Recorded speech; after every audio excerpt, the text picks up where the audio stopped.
Penn State, Rutgers. Penn State beats Rutgers 27-6. This looks like a blowout, but Rutgers was hanging with them at halftime. It was 10-6.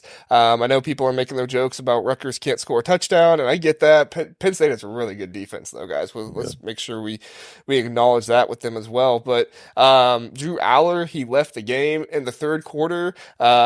James Franklin says it doesn't seem to be significant. I'm gonna screw up this name, but Beau Pribula. Yeah, Pribula. Pribula. I think he kind of looked better than Drew Allar did, maybe a little bit. Justin, what were your thoughts on this one?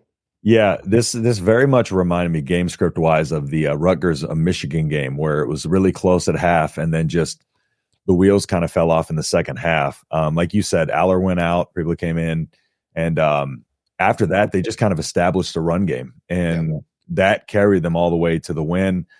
17 points off of turnovers. Like you said, the defense, 3 turnovers. The defense was excellent. 17 points off of turnovers. That was the difference.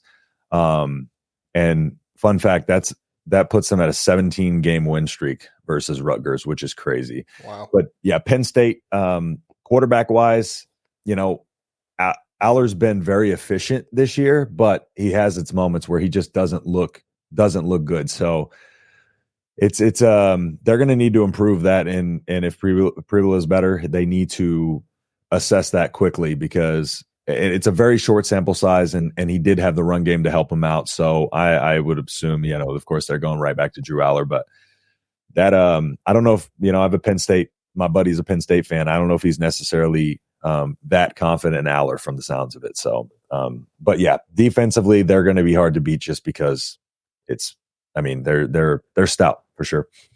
Yeah, what'd you think, Sonny?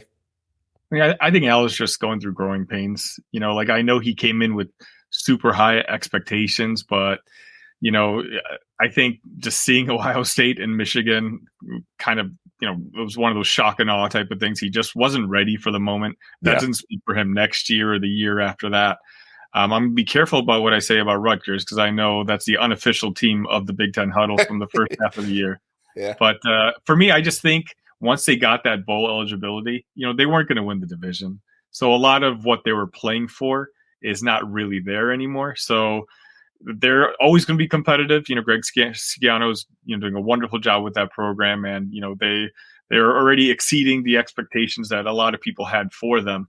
But I just think when they come up against teams that are obviously better than them, that's just kind of the result that you have to look forward to.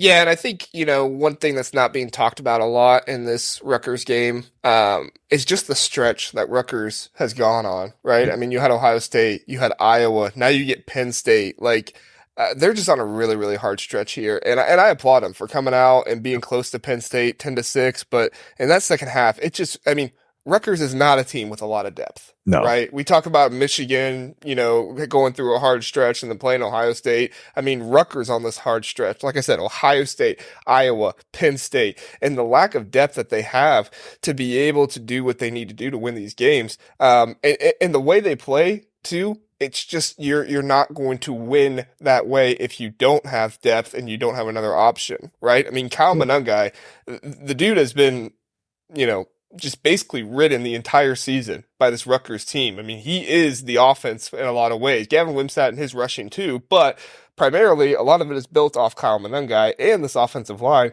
being able to do what they're able to do. But when you see big physical teams like Ohio State, Iowa, and then Penn State, your offensive line is going to get torn down eventually. I think they were playing one backup offensive lineman in this game as well.